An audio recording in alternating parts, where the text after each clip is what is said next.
Halo semuanya, materi ini disusun oleh Lead Content Architect kami, Vincentius Jawarut, SPD, GR, ME Pelling.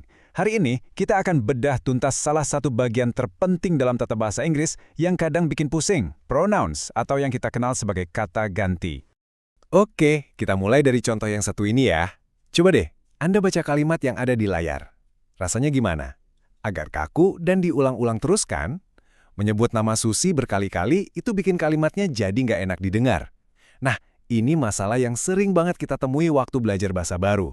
Nah, pertanyaannya sekarang, gimana caranya biar kalimat ini jadi lebih baik? Biar terdengar lebih alami, lebih seperti cara orang ngobrol sehari-hari. Tenang, ada satu senjata tata bahasa yang ampuh banget buat ngatasin ini. Dan inilah dia solusinya, pronoun atau kata ganti. Sesuai banget sama namanya, pronoun itu tugasnya menggantikan kata benda atau noun. Tujuannya simpel banget, biar kita nggak ngulang-ngulang kata yang sama dan kalimatnya jadi mengalir mulus. Oke, ini dia peta perjalanan kita hari ini. Kita akan mulai dari kenapa pronoun itu penting, terus kita kenalan sama jenis-jenisnya, belajar bedain subjek dan objek, lihat cara pronoun nunjukin kepemilikan, kaitannya sama noun, dan terakhir kita simpulkan poin-poin pentingnya. Siap? Yuk kita mulai. Baik, kita masuk ke bagian pertama. Jadi kenapa sih kata ganti ini krusial banget? Sederhananya, ini soal mengubah tulisan yang kaku dan repetitif jadi enak banget dibaca. Nah, lihat langsung perbandingannya di sini. Kelihatan banget kan bedanya? Di sebelah kiri, kalimat yang tadi kita lihat, di kanan, kata Susi yang kedua dan ketiga udah kita ganti pakai she. Wah, langsung terasa kan? Kalimatnya jadi jauh lebih ringkas, lebih lancar, dan kedengarannya natural banget. Itulah hebatnya pronoun.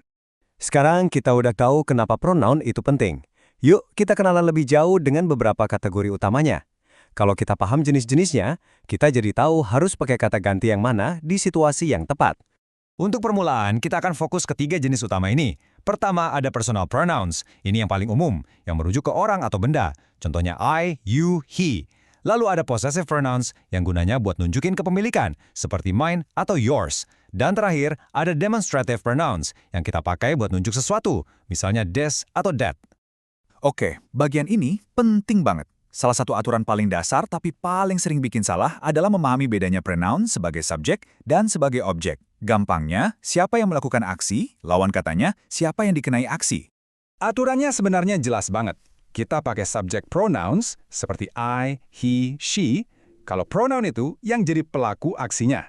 Contohnya, he plays football. Dia yang main bola. Sebaliknya, kita pakai object pronouns seperti me, him, her, kalau pronoun itu yang jadi penerima aksinya. Contohnya, the teacher helped me. Saya yang dibantu sama gurunya. Jelas ya bedanya? Nah, tabel ini ibaratnya rangkuman super lengkap buat kita. Ini bisa jadi contekan andalan loh. Coba perhatikan deh gimana bentuk katanya bisa berubah tergantung fungsinya. Misalnya, I sebagai subjek, begitu jadi objek berubah jadi me. Atau we sebagai subjek berubah jadi us sebagai objek. Menguasai tabel ini adalah kunci. Oke, kita lanjut. Sekarang, gimana caranya kita pakai pronoun buat bilang ini punya saya atau buat nunjuk benda tertentu? Nah, disinilah possessive dan demonstrative pronouns masuk panggung. Ini nih yang sering bikin bingung. Bedanya possessive adjective sama possessive pronoun. Lihat ya, my di kalimat my book itu adjective, karena dia menjelaskan kata book. Tapi, mine di kalimat this book is mine itu adalah pronoun. Kenapa? Karena mine ini udah menggantikan frasa my book dan bisa berdiri sendiri. Sama juga kasusnya buat their dan theirs.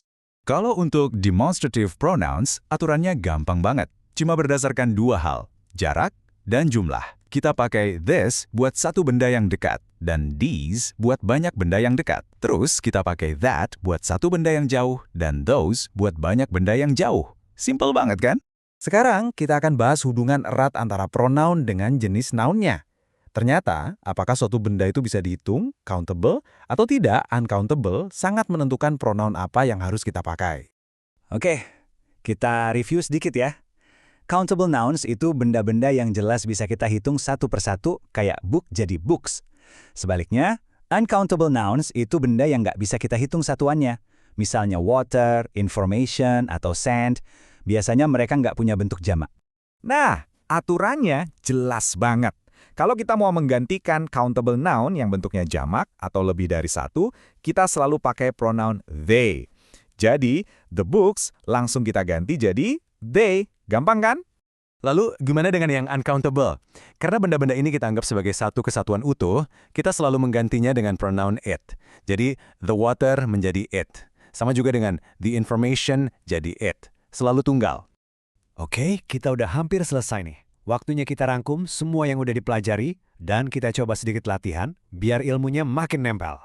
Jadi ini dia rangkumannya. Ingat ya, subjek itu pelakunya, objek itu penerimanya. Possessive pronouns itu buat nunjukin kepemilikan tanpa menyebut bendanya lagi. Demonstrative pronouns itu buat nunjuk barang. Dan yang terakhir, uncountable nouns pasangannya selalu it's. Waktunya tes singkat. Lihat kalimat ini. The teacher helped the students. Nah, kalimat keduanya harusnya gimana? The teacher helped apa ya? Coba pikirin sebentar. Di sini, the students itu melakukan atau menerima aksi. Jawabannya adalah them. Tepat sekali. Kenapa? Karena the students di sini adalah pihak yang menerima bantuan. Mereka adalah objek dari kalimat itu. Jadi kita harus pakai objek pronoun, yaitu them. Oke, satu lagi ya, latihan terakhir. The car belongs to my father. Nah, gimana cara kita melengkapi kalimat that car is? Coba ingat-ingat lagi tentang kata ganti kepemilikan. Gimana? Udah ketemu jawabannya? Yap, betul. Jawabannya adalah his. That car is his. Jadi sekarang Anda udah lihat kan? Pronoun itu bukan cuma sekedar aturan tata bahasa yang kaku. Ini adalah alat yang bikin komunikasi kita jauh lebih efektif, efisien, dan yang paling penting, lebih natural. Nah, pertanyaan terakhir dari saya untuk Anda. Setelah tahu semua aturan ini, bagaimana Anda akan menggunakan pronoun untuk membuat bahasa Inggris Anda terdengar lebih luas? Terima kasih sudah menyimak.